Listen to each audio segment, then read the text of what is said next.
Aurora had always known that she was not like the other elves who lived in the peaceful settlements of the Silverwood Forest. While her kind spent their days tending to ancient gardens and singing songs that made the trees grow stronger, she spent hers exploring the crumbling ruins that lay hidden beneath moss and vine. The other elves said that such places held only sorrow and danger, but Aurora saw them as windows into worlds that no longer existed. She wanted to understand how civilizations rose and fell. She wanted to know what made some species survive while others disappeared into the dust of forgotten time. Her parents had died when she was very young, and the community had raised her with kindness but distant respect. They seemed to understand that she was searching for something they could not help her find. When she turned 18 winters old, she had claimed the old tower at the edge of the forest as her home. It was a place where the ancient structures met the living trees, where the past and present existed together in a strange and beautiful balance. No other elf wanted to live there, but Aurora loved it immediately. It was in the ruins beneath that tower where she first found Storm. The young dragon had been trapped under a fallen stone block, crying out in pain and fear. Aurora had worked for hours, moving rocks and clearing debris until the creature was free. She expected the dragon to flee into the sky, but instead it had looked at her with intelligent eyes and made a sound that seemed almost like gratitude. That night, Aurora brought food from her tower and Storm ate from her hands. They became friends from that first moment of connection. 3 months later, Aurora discovered Ember in a different set of ruins deeper in the forest. This dragon was smaller than Storm but seemed to have a fierce spirit trapped inside her delicate body. She was sick and weak, barely able to move. Aurora brought her to the tower and nursed her back to health with patience and care. She spent weeks learning what the dragons needed to eat, how to help them when they were in pain, and how to understand what they were trying to communicate through their sounds and movements. The Forest Council had demanded that she release the dragons or face exile. They said that keeping such creatures was dangerous and went against the ways of their people. But Aurora refused to abandon the animals that had become her family. She was willing to be cast out rather than betray their trust. In the end, the council decided it was easier to ignore her than to fight her. She lived at the edge of their world, neither fully part of their community nor completely separate from it. She had her dragons, her tower, her books about lost civilizations, and her dreams of understanding the mysteries of the universe. The morning that changed everything began like any other morning. Aurora woke to find Storm and Ember curled together on the wide windowsill of her bedroom, their scaled bodies catching the light of the rising sun. She prepared their food, mixing the special herbs and grains that kept them healthy with fresh meat from the market. As they ate, she read to them from the ancient texts she had discovered in the lower levels of the ruins. The dragons seemed to enjoy listening to her voice, and she enjoyed having someone to talk to, even if they could not speak back in the same way she did. But something felt different that morning. The air seemed heavier somehow, charged with a kind of electricity that made her skin tingle. Storm kept pacing back and forth across the room, making low rumbling sounds in his throat. Ember stood at the window and stretched her wings repeatedly, as if testing whether she could still fly. Aurora knew the dragons well enough to recognize that they were nervous about something. She walked to the highest point of her tower and looked out toward the distant horizon. What she saw made her heart stop in her chest. A massive shape was descending through the clouds, moving with slow and deliberate purpose. It was nothing like the ship she had read about in ancient texts. This vessel was enormous, made of metals and materials that seemed to absorb light rather than reflect it. Strange symbols covered its surface, glowing with a pale blue light that pulsed like a heartbeat.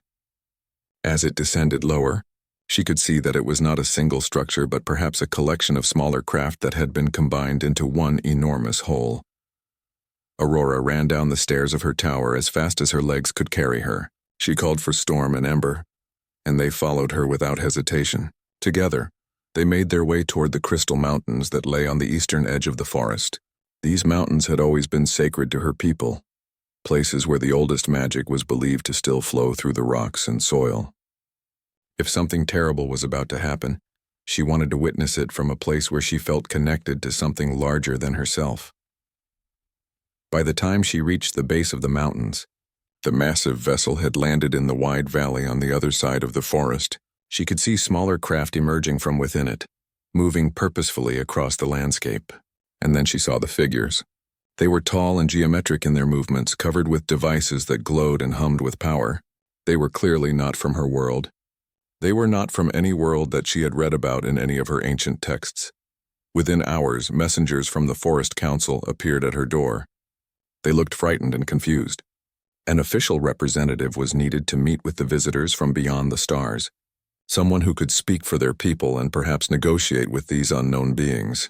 The council had decided that Aurora should go, though they did not say why directly. She understood the truth beneath their words.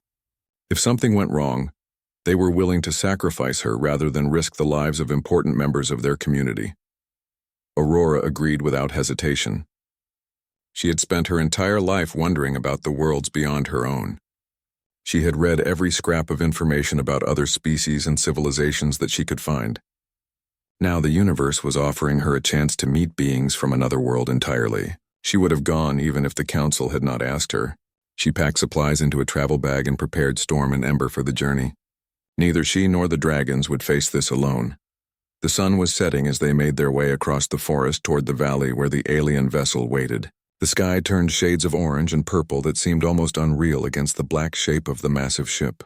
Aurora could see lights coming from inside the vessel, and she could hear strange sounds that seemed to be some kind of communication. Her hands were shaking slightly, but not from fear. She felt more alive than she ever had before. Every part of her seemed to be vibrating with the excitement of what was about to happen. When they emerged from the forest into the open valley, a figure stepped forward from the area near the ship. It was tall and moved with an unusual grace that seemed almost liquid. The being had multiple eyes that were arranged in a pattern that made it difficult for Aurora to understand where it was actually looking. Its body was covered with devices and symbols that seemed to serve purposes she could not comprehend. But there was something in the way it moved that suggested intelligence and curiosity, rather than hostility. This was Kethis, though Aurora did not know the name yet.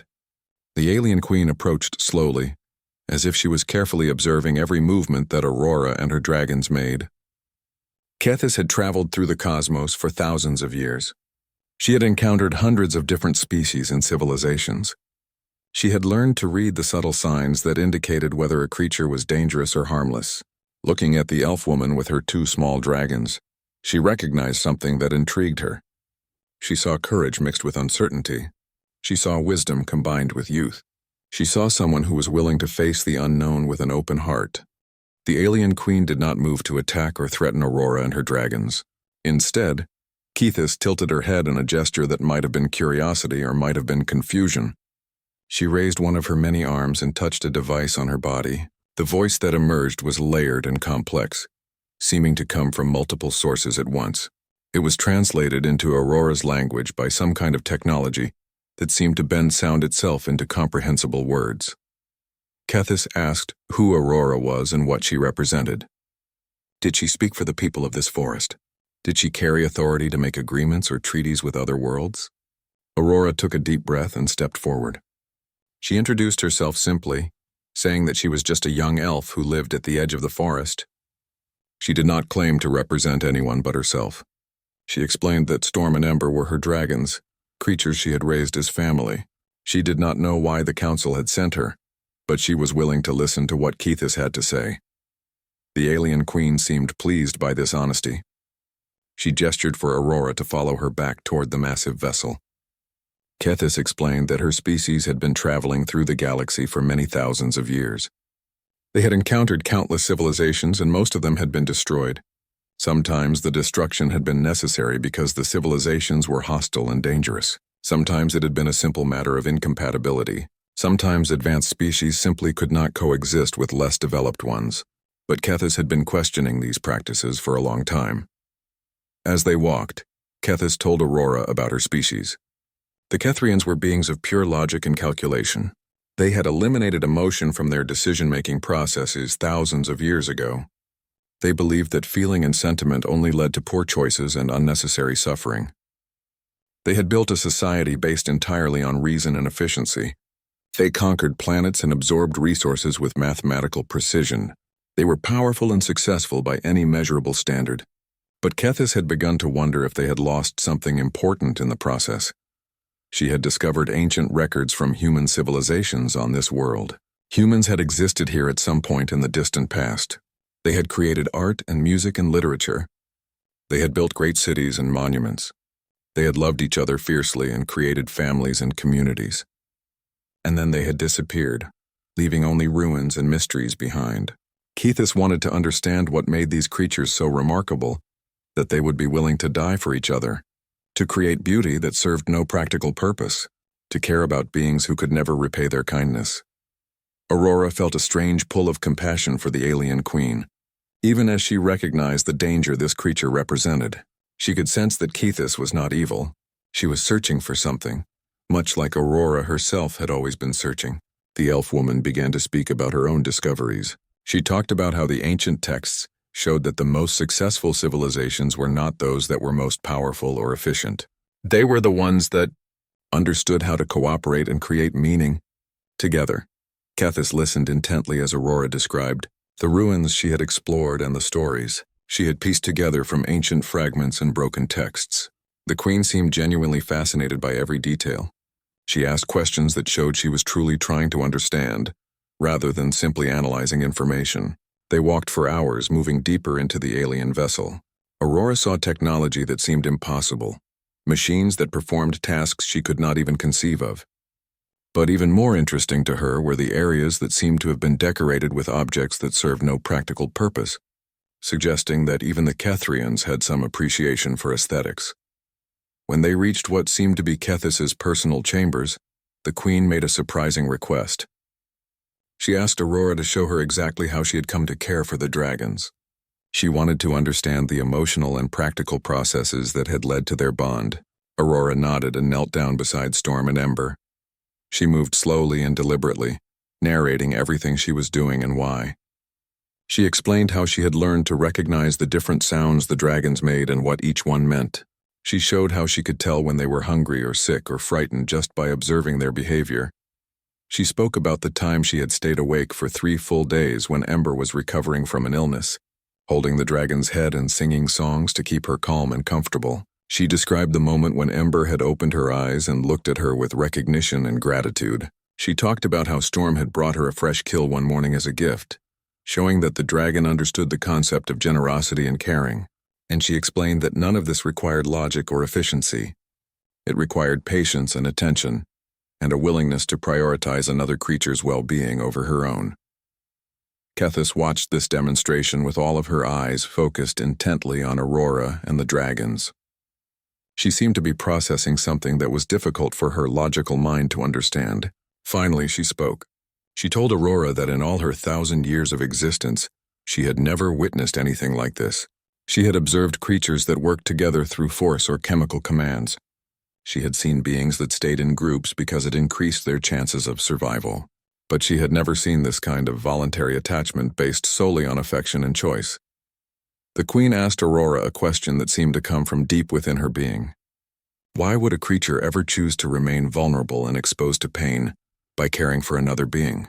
Why would someone risk their own safety and comfort for another creature? What possible benefit could come from such a choice? Aurora took a long moment before she answered. She said that she did not know how to explain it in terms of logic and efficiency. She only knew that life without connection and caring was not truly living at all. She tried to help Keithis understand by asking her own questions. What did the queen achieve by ruling through force and control? Did it bring her happiness? Did it create a universe that was worth living in? Did she ever experience the joy of knowing that someone cared about her not because they had to, but because they chose to? Keithis seemed genuinely troubled by these questions. Her multiple eyes flickered rapidly as if she was processing vast amounts of information very quickly. The alien queen told Aurora something that seemed to require great effort to admit. She confessed that she had been feeling increasingly empty for many years. Despite all her accomplishments and power, she felt nothing. She experienced no joy or satisfaction. She had begun to suspect that her species had made a terrible mistake when they had eliminated emotion from their decision-making processes. But by then, the changes to their physiology and psychology were irreversible. They could no longer feel the way other beings did. Keithis asked if she could spend more time with Aurora and her dragons. She wanted to observe the relationship between them more closely. She wanted to try to understand, even if understanding was beyond her capacity. Aurora agreed without hesitation. She felt that this moment could be important, not just for herself but for the entire future of her world and perhaps many other worlds as well. The Queen summoned servants to bring food and supplies. She arranged comfortable spaces for Aurora, Storm, and Ember to rest. That first night in the alien vessel, Aurora lay awake thinking about everything she had learned. She realized that loneliness was not unique to any single species. It could affect even the most powerful beings in the universe. She understood that her simple act of caring for 2 dragons had somehow become the most important thing happening in this moment of cosmic history. She did not know what would come next, but she felt in her heart that her life and the lives of everyone she cared about were about to change forever. The days that followed were unlike anything Aurora could have imagined. Kethis canceled all of her normal duties and responsibilities, which seemed to concern some of the other Kethrians aboard the vessel. But the Queen was the highest authority, and no one dared to question her decisions directly. She spent nearly all of her time with Aurora, asking endless questions and observing how the elf woman moved through each day. She watched Aurora care for the dragons and documented everything with devices that seemed to record not just images, but also sounds, movements, and perhaps even emotions in some way that her technology could measure. Aurora began to teach Kethis about the world she came from. She described the Silverwood Forest and how the trees seemed to have a kind of consciousness, responding to the presence of her people in subtle ways. She explained the history she had learned from her studies, about how her species had chosen peace and harmony over conquest and expansion. She spoke about the joy of watching sunrise and sunset, about the pleasure of listening to music and poetry, about the satisfaction of creating something beautiful that had no purpose other than to bring happiness to those who experienced it. Kethis listened to every word with complete attention. She had the technology to record all of this information, but she seemed to prefer hearing it directly from Aurora's voice, watching her expressions and gestures as she spoke. Sometimes the Queen would ask Aurora to explain a concept multiple times from different angles, as if she was trying to approach it from enough perspectives to finally grasp something that her logical mind kept rejecting as illogical. When Aurora became tired from talking, Kethis would suggest they spend time together in silence, simply existing in each other's presence while Storm and Ember moved around them. But Kethis's interest in understanding emotion and connection was creating serious problems within her own command structure. Several of the high-ranking Kethrians confronted her privately, expressing concern that she was being influenced by an inferior species. They argued that spending so much time with primitives would compromise her judgment and effectiveness as a leader. They suggested that perhaps she should eliminate Aurora and her dragons and return to focusing on the mission of their civilization. This was the Kethrian way. When something became problematic or inefficient, it was removed. One evening, Kethis told Aurora about these conversations and these threats. The Queen explained that her people would eventually demand that she make a decision about Aurora's fate. They would not allow a leader to spend this much time and resources on what they considered a waste, unless there was a clear strategic benefit. Kethis confessed that she did not know how to explain to them what she had learned, because none of it made sense within their system of logic and efficiency. How could she tell them that caring for another being was valuable, because it was right, even if it served no practical purpose? Aurora realized in that moment that she was not just trying to help Kethis understand emotion and connection. She was fighting for the very survival of the people she loved. If Kethis abandoned her search for meaning, she would likely destroy the Silverwood Forest and all its inhabitants without hesitation. The solution that occurred to Aurora was both simple and terrifying. She asked Kethis to show her the records of the human civilizations that the Kethrians had discovered. She wanted to see what had happened to them and why they had disappeared. Kethis brought Aurora to a chamber deep within the vessel where ancient data was stored. The records showed that humans had thrived on this world for thousands of years. They had built magnificent cities and developed complex societies. They had created art and music and literature that was truly remarkable. But eventually, a natural disaster had struck the planet. A massive meteor had impacted the surface, and the resulting changes to the climate and atmosphere had made the world unable to sustain human life. The humans had tried to survive, but ultimately, they had been forced to leave their world or perish. It appeared that most of them had departed, though some evidence suggested that small populations might have survived in isolated areas. Aurora felt sadness wash over her as she realized that the ancient ruins she had explored were all that remained of a brilliant civilization that had been destroyed not through war or conquest but through fate and circumstance. She understood something then that she felt Kethis needed to understand as well. She told the Queen that the value of a life or a civilization was not determined by how long it lasted or how much territory it controlled. It was determined by the meaning it created and the connections it formed while it existed. She explained that humans had known their time on this world would end eventually. All living things must eventually face the reality that their existence is temporary, but instead of allowing that knowledge to make them despair, they had chosen to create beauty and meaning within their limited time. They had loved each other deeply, knowing that death could come at any moment. They had built communities and shared joy together. When their world became uninhabitable, they had tried to preserve what mattered most by passing their stories and knowledge to other species and worlds. Kethis seemed to be profoundly affected by this perspective. She asked Aurora if she would be willing to help her present this information to the Council of Kethrian leaders. Aurora agreed, though she felt fear at the thought of standing before an assembly of beings who thought nothing of destroying entire civilizations for practical reasons. Kethis prepared a formal presentation, but she did something unexpected.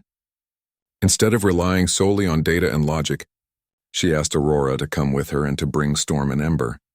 The council chamber was vast and cold, filled with the presence of the most powerful Kethrians in the ship. They looked down at Aurora with expressions that seemed to range from curiosity to contempt. Kethis began by presenting the data about human civilization and their fate.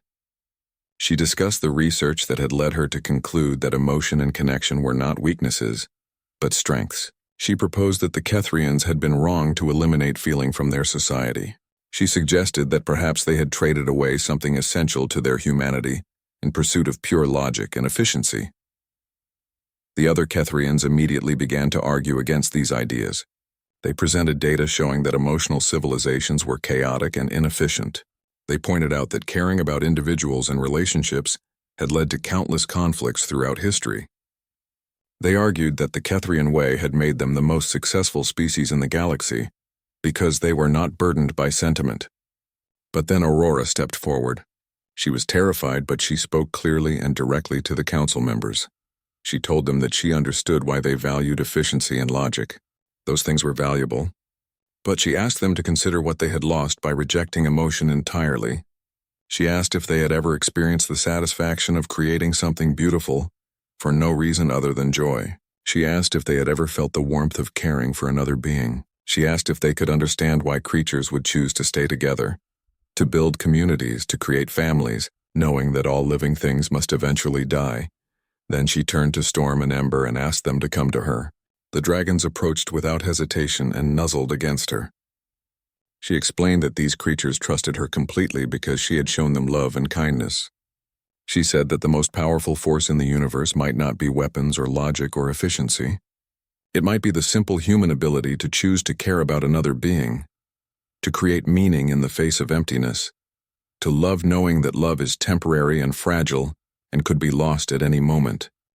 The council chamber fell silent. No one seemed to know how to respond to what they had just witnessed. Aurora stood with her dragons beside her, her heart pounding in her chest. She had said what she believed to be true, and now she had to wait to see if her words would matter at all. The other Kethrians began to communicate with each other in frequencies that Aurora could not hear. She could see the patterns of light on their bodies changing, suggesting that they were exchanging information in ways that transcended normal speech. Minutes passed that felt like hours. Then one of the eldest Kethrians stood and approached Aurora. This being moved slowly, as if age had affected even this artificial race in some way. The creature examined Aurora closely, looking at her with eyes that seemed very old and very tired. The ancient Kethrian spoke in a voice that was quieter than Kethis's voice had been, requiring the translation devices to make the words comprehensible. The old one said that he had lived for more than 5,000 years. He had been part of the original group that had made the decision to eliminate emotion from their species. At the time, it had seemed like the right choice. Emotion had been creating conflict and suffering for their kind. By removing it, they had believed they were saving themselves from endless pain. But over the centuries, he had wondered if they had been wrong. He had watched as their civilization became increasingly hollow and empty, despite growing more powerful. He said that hearing Aurora speak had awakened something in him that he thought had been dead for so long that it could never be revived. The ancient Kethrian called for a new vote. He proposed that the council should accept Kethys's recommendation. Instead of continuing their policy of destroying or controlling civilizations they encountered, they should study them. They should try to learn from the younger species, to understand what they had learned about creating meaning and connection. He acknowledged that this would be inefficient and would require significant changes to their entire society. But he suggested that perhaps inefficiency that led to growth and understanding was better than perfect efficiency that led to stagnation and emptiness. The debate that followed was intense and passionate. Some of the Kethrians agreed with the elders' perspective. They had also been feeling the weight of endless existence without purpose or joy, but others insisted that this change would weaken their civilization and make them vulnerable to other species. They argued that the only way to ensure Kethrian survival was to maintain their current policies and their emotional distance. The argument went on for hours, with data and logic being thrown back and forth, but gradually something began to shift in the chamber. More and more of the younger Kethrians seemed to be considering the possibility that their civilization might be incomplete without emotion. Some of them asked Aurora questions about how humans and other beings made decisions that seemed illogical, but that they considered right. Others wanted to know how it felt to love someone or something. Aurora answered as honestly as she could, trying to help them understand a way of thinking and feeling that was completely foreign to their nature. Finally, the vote was called. The council members indicated their preferences through the devices on their bodies, sending signals that seemed to record their positions. When the results were announced, Kethys made a sound that might have been relief or might have been something that approached joy. The vote had passed. The Kethrian civilization would undergo a fundamental shift in their approach to other species and civilizations. They would not immediately attempt to restore emotion to their people, but they would cease their campaigns of conquest and destruction. They would instead seek understanding and knowledge from the younger species they encountered. The Mamo, council member who was counting, the votes turned to Aurora and told her that her presence had changed the course of history for his entire civilization. He asked what she would do now that she had achieved this victory. Aurora looked at Storm and Ember and then at Kethys. She said that she wanted to return home to her forest and her people. She wanted to tell them that the danger had passed and that, in fact, something miraculous had happened. She wanted to live out her days in peace, caring for her dragons and continuing her studies of the ancient world. But before she could return, Kethys asked if she would be willing to stay for a short time longer. The queen wanted to show her something important. Kethys led Aurora through areas of the ship that she had not yet seen. They came to a place where the ancient records of human civilization were displayed in a way that allowed them to be experienced rather than simply observed. Aurora found herself surrounded by images and sounds from human history. She saw their greatest achievements and their worst failures. She witnessed their art and their wars, their love stories and their tragedies. She saw humans creating music that moved her heart, even though she was hearing it for the first time across the vast gulf of ages and distance. She witnessed humans building structures that had stood for centuries, before crumbling into the ruins that she had explored. She observed humans loving each other through times of great difficulty and hardship.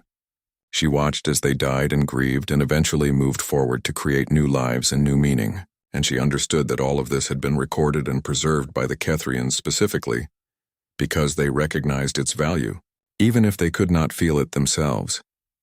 Kethys told Aurora that the Kethrians had been preserving human knowledge and culture for thousands of years, waiting for someone or something to help them understand why it was precious. Now that they had begun to understand, they wanted to ensure that this knowledge was shared with other species.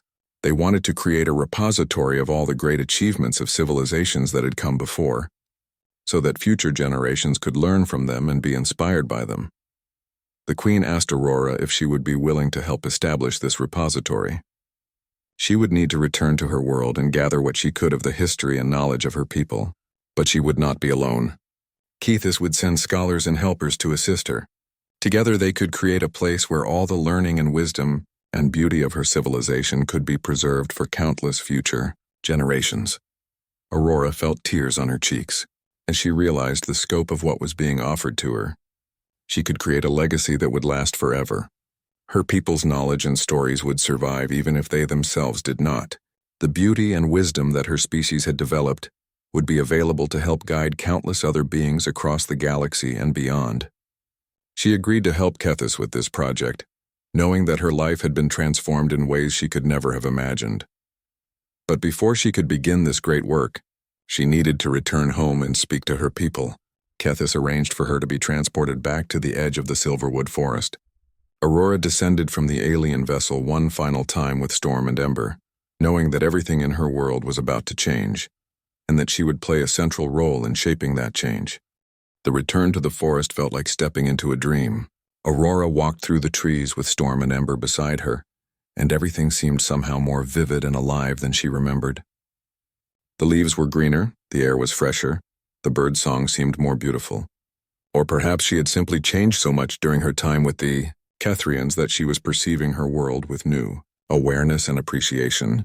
The Council of Elves was waiting for her at the entrance to the ancient tower. They looked frightened and confused, unsure whether Aurora was returning as a hero or a traitor. The High Council members demanded to know what had happened between her and the aliens. Had she negotiated a peace? Had the Kethrians agreed to spare their world?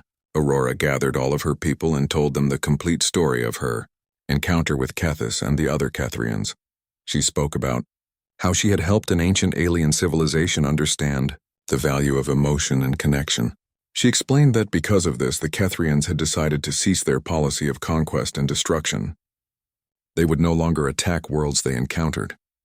Instead, they would seek knowledge and wisdom from all the species they met. And most importantly, they wanted to work with the elves to preserve and share their cultural heritage with the rest of the galaxy. Some of the council members were skeptical. They asked why they should believe that the aliens would keep their word. They pointed out that trusting outsiders had never been the way of their people. But Aurora showed them gifts that Kethis had given her, advanced technology that could be used to improve the lives of all the elves. She showed them holographic records of the council meeting, where the Kethrians had voted to change their policies. And most importantly, she showed them the beauty of what could be accomplished through cooperation and understanding. Over the following weeks, Kethrian scholars began to arrive at the Silverwood Forest. They were unlike anything the elves had expected. Each one seemed to possess genuine curiosity and respect for the knowledge and culture of the elves. They worked carefully and thoughtfully to document the history, art, music, and wisdom of Aurora's people. They treated the sacred sites of the forest with reverence, understanding that these places held spiritual and cultural significance that transcended practical function. Aurora became the bridge between the two civilizations. She worked with the Kethrian scholars to help them understand not just what her people knew, but why they valued what they knew. She helped them understand that much of elven wisdom came from centuries of living in harmony with nature and with each other. She explained that their approach to problem-solving was often more intuitive than logical, but that intuition was not the opposite of reason. It was reason combined with understanding that came from lived experience and connection. The High Council eventually accepted the reality of the situation and even began to see the benefits of this new relationship. Young elves started to learn from the Kethrian technology, while the Kethrians learned from the elves about the value of tradition and community. A new center of learning was established near Aurora's tower, a place where beings from multiple species could come to study and to grow in understanding. Storm and Ember became famous throughout the region. The dragons began to grow larger as they aged, and their intelligence became increasingly evident to all who encountered them. They could learn new things quickly and seemed to take pleasure in helping both elves and Kethrians understand each other. Young elves would bring their friends to the tower to see the dragons, and the sight of the massive creatures treating Aurora with such obvious affection inspired many in her community to reconsider their fears about beings different from themselves. Years passed. Aurora grew older, though the elves aged very slowly, and it would be many more centuries before age would bring her to the end of her life. She continued her work of preserving knowledge and building understanding between species. The repository of learning that she and Kethis had envisioned became a reality. It grew to include records and wisdom from dozens of different civilizations across multiple star systems. Other species began to hear about what had happened in the Silverwood Forest. They learned about the aliens who had ceased to wage war, and the young elf woman whose dragons had sparked a revolution of understanding in an ancient civilization. Some beings came seeking wisdom. Others came hoping to create peace in their own regions. Still others came simply to witness the impossible friendship between humans, elves, dragons, and alien beings that seemed to prove that connection could transcend any difference. Kethis continued to visit Aurora regularly, long after the initial contact had been established. The alien queen had begun to experience something that her people had never felt before. She was not quite emotion in the way living beings experienced it, but it was something that moved in that direction. She began to understand what it meant to care about another being. She experienced something like pride when her civilization began to change and grow. She felt something like contentment when she sat with Aurora and watched the dragons play in the forest. One day, after many years had passed, Kethis asked Aurora if she regretted the choices she had made. The alien queen asked if the elf woman felt that her sacrifice and risk had been worth it. Aurora looked around at the thriving center of learning that had grown up around her tower. She watched as elves and Kethrians and beings from a dozen other species worked together in harmony.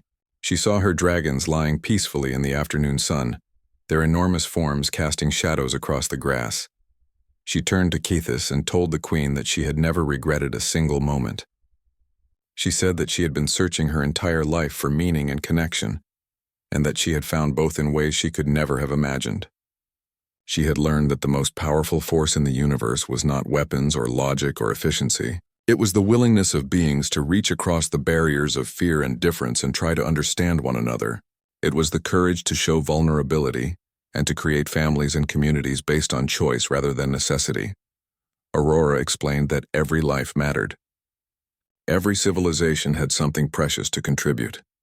Every moment of connection and understanding that was created added meaning not just to individual lives but to the entire fabric of existence.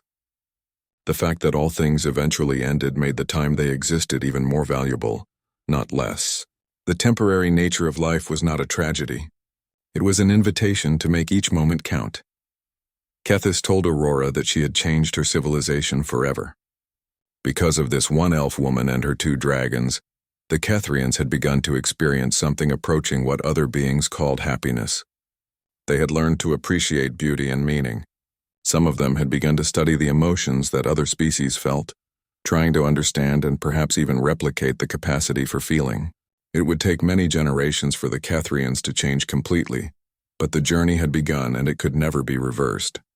Aurora continued her work for the rest of her long life. She became known across the galaxy as the being who had taught the Kethrians to understand emotion and value.